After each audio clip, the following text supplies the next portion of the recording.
This lesson is about exponential functions and recalling exponent laws. To start with, I just want to do a bit of terminology. I'm going to remind you that if you have a value with an exponent, the exponent can also be called an index. The value that is referred to as the base experiences repeated multiplication. That's what's happening with an exponent. Taken together, the whole thing is called a power. Now, contrast that with the name exponential function as opposed to exponent. And an exponential function is when I set it to y in order to graph it. We'll talk about that in a little bit. Now, a recall of exponent laws. First of all, as I said a moment ago, if I have the power b base exponent x, what it means is repeated multiplication of b x times. So the exponent is indicating how many times to multiply. If I have a power multiplied by another power, I will add exponents. If I'm dividing, I'll subtract exponents. If I have a power raised with an exponent, we multiply the exponents. Now, a good idea to verify these and to just get a feel for them is to stick some numerical values in. Like, for example, in the second one here, if I have a base of 3, exponent of 2, multiplied by a base of 3 with exponent 3, well, 3 squared means 3 times 3, and 3 cubed means 3 times 3 times 3, and we can see that we have a bunch of repeated multiplications, and in total there are 2 and 3, or 5 sets of multiplication.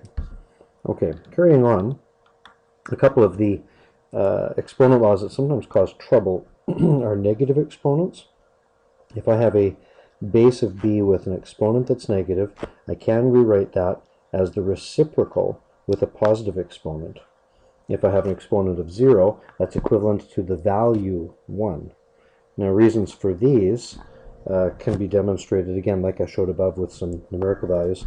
For example, if I had 3 squared and I divide by 3 exponent 5, well, according to the rule just up above here, I'm going to subtract the exponents. So this would equal 3 exponent negative 3. And we see that we can generate negative exponents when we divide by something larger. Now, if I start over again and say, well, 3 squared is 3 times 3. 3 to the 5 is a multiplication of 5 3's. If I divide out common factors, I'm left with only the factor 1 on the numerator, but 3 cubed on the denominator, and we can see that these are actually equal to each other, generated by different methods. Moving on, if I have a fraction, a divide b, and it's raised to an exponent, well, if the exponent's negative, I can take the reciprocal of the fraction, and a positive exponent x. I can also distribute that exponent x. And if I have factors multiplied like ab with an exponent of x, I distribute x into each factor. Now, a common mistake made is if I have a plus b with an exponent, which is different than a times b. This is not true, and you can verify this by substituting a few numbers and pausing the video to make sure that that makes sense to you. It's a common mistake made. One more thing I want to say is if I have a power like a exponent x and another power, a exponent y, and they're equal to each other, it requires that the exponents x and y would be equal to each other. We're going to use that rule in just a moment. So applying these laws, here's a case where we're asked to simplify. Now, 27 and 9 can be written equivalently with a base of 3. 27 is 3 cubed, and I raise it with exponent x plus 2. 9 is 3 squared, and I raise 3 squared to exponent 4 minus x. Now, using the rule above, I know I can multiply these exponents, so I can write 3 exponent 3x plus 6 and 3 exponent 8 minus 2x.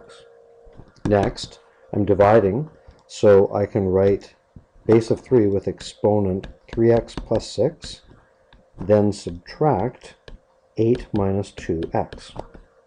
And if I simplify that, I will see that I have 3x, take away negative, so add 2x to make 5x, and I'll have 6 minus 8, or minus 2, as my simplified answer. Notice that this required me to change the base to a lower base that was common to 27 and 9. That's a common occurrence.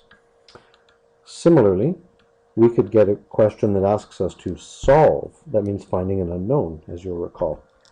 Look at 16 and 8 and think about what base they can share that has repeated multiplication. Now the answer to that is not 8, because 16 doesn't multiply 8 by 8 by 8 by 8 repeatedly, and it's also not 4, because 8 is not 4 times 4 times 4 times 4 repeated multiplications. So what I want to use is actually the exponent 2. Because I have 1 over 16, I'll write it with a negative 4 to take care of that reciprocal. And on the 8, I will rewrite as 2 cubed with an exponent x plus 7. Okay, my next step is going to be to multiply these exponents. And we'll do the same on the other side. Now this is going to require me to use that rule I just mentioned a moment ago. On the left, I have an exponential type function, and on the right an exponential function. They both have base of 2. That requires that the exponent parts, or indices, would be equal. If I gather the terms in x to the left, I'm going to have 20 minus 3, or 17. Terms on the right, 29. And so x would equal 29 over 17 as a solution. The next thing I'd like to do is talk about exponential function graphs. And there will be another video that goes into some examples that use exponential function graphs in applications. But for now, I'd like to just talk about patterns. So I will have an exponential function if a is greater than 0. So a base cannot equal 0 and it can't be negative. A also cannot equal 1. The reason for these rules right here is that if this were not the case, the behavior won't be the true behavior of what is exhibited that's called an exponential function that I'm going to show you in a moment. So other values of a would have different erratic type of behavior. Now, two things to consider. One is if a, the base, is more than 1. In that case, for example, let's say y equals 2 exponent x. If I put 0 in, I'll get a base of a result of 1. If I put 1 in, I get a result of 2. If I put 2 in, I get a result of 4. If I put negative 1 exponent in there, I get a result of 1/2. If I put negative 2, that's like 2 exponent negative 2, or 1/4. And what we'll get is a curve that looks like this, and it gets very close to the y-axis, but it's not going to touch the y-axis. There's actually an asymptote. Over here, I'm going to do 1/2 exponent x as an example. Again, if I put 0 in as my exponent, I get a result of 1.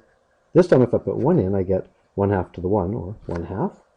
If I put negative 1 in, I actually get 2. And this one behaves just like this one, but you'll notice that the behavior is actually a reflection. Okay. And the reason for that is that this can be thought of as 2 to the negative 1 exponent x, or 2 to the negative x. And if you remember transformation of functions, if x is replaced with negative x, I reflect over the y-axis. Some features of these graphs. Both have a horizontal asymptote at y equals 0. So notice that this one's asymptotic as well. They both have a y-intercept of 0, 1. Think about y equals base exponent 0. That answer is 1, right? I will get an increasing function when the base is more than 1, a decreasing function when it's between 0 and 1. So that's the left and the right examples. The left example is used to exhibit things like growth in investments or populations. The right one is used for what's referred to as decay or decrease, things like half-life of radioactive materials, light intensity level that decreases in water depth, and so on. If you're going to sketch these, two things to do. Pay attention to what base that you have, make a table of values of a few values, or do a few mentally in your head, and then apply transformation rules. So I got a couple of examples here. First one, y equals 3 base exponent x plus 2 minus 1. So consider y equals 3 exponent x. And let's put a few values in to just recall how that behaves. 0 in, 1 out, 1 in, 3 out. If I put 2 in, I get 9 out. If I put negative 1 in, I get 1/3. Next, remember that this is a horizontal translation to the left of 2. This is a vertical translation down 1. So I would have values here and here and here, and I'm not going to plot 2, 9, it's way up high here somewhere. So my untransformed function looks like this, and now if I look back, remember I've got to go 2 to the left and 1 down on all these points.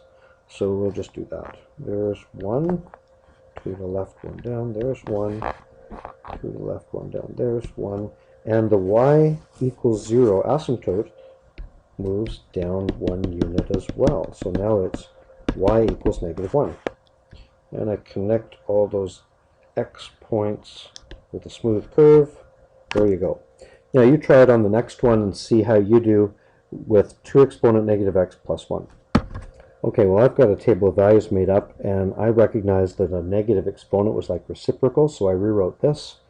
And if I plot these starting points here that are for reference, I would see that I have a decay type curve, and this decay type curve moves 1 unit up. So I have a horizontal asymptote at y equals 1, and all of these coordinates will also move 1 unit up. And I will just plot a smooth curve through these. Okay, that's the basics of exponential functions, their behavior, their graphs, and in the next lesson we'll do some applications of those.